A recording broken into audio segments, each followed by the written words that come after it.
মধ্যে আমাদের কাছে বিভিন্ন জায়গা থেকে রাজনৈতিক দলের পক্ষ থেকে অনুরোধ এসেছে, যারা আমাদেরকে সরাসরি সহযোগিতা করছেন বিভিন্ন ভাবে।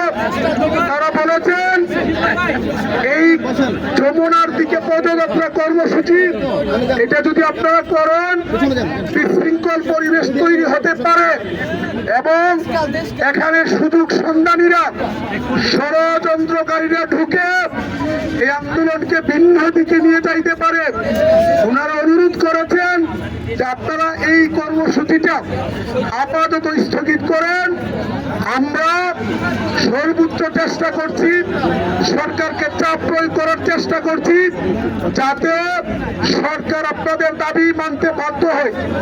তাদের অনুরোধের প্রেক্ষিতে আমরা নেতৃবৃন্দ আলোচনা করে আজকের মতো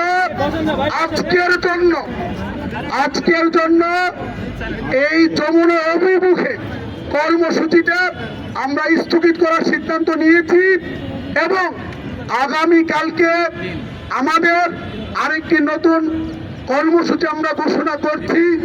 সেটি হচ্ছে আমাদের 24 ঘন্টা লাগাতার অবস্থান কর্মসূচি অব্যাহত থাকার পাশাপাশি আগামীকাল দুপুর 2টা থেকে আমরা অনশন শুরু করব ইনশাআল্লাহ। এরপরেও যদি সরকারের বোধোদয় না হয় আমরা আমার অনশনে যাব। এরপরেও যদি আমাদের প্রতি সরকারের কোনো দয়া না হয় আমার অনশন করতে করতে আমরা শিক্ষকরা এখানেই মৃত্যুবরণ করব। আমাদের লাশ, আমাদের দেহ এখান থেকে জীবিত যাবে না, আমাদের লাশ এখান থেকে যাবে। অধিকারের প্রশ্নে কোনো আপোষ আমরা করব না।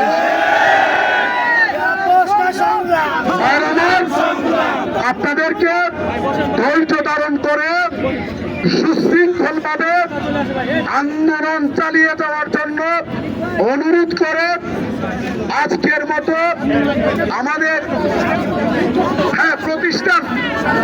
প্রতিষ্ঠান শুক্র শনি তো আমাদের এমনি বন্ধ, কিন্তু রবিবার থেকে লাগাতার কর্মবিরতি, পরীক্ষা সব বন্ধ থাকবে। সকল শ্রেণী কার্যক্রম দাবি না পাওয়া পর্যন্ত আমরা শ্রেণীকক্ষে যাব না। ধন্যবাদ।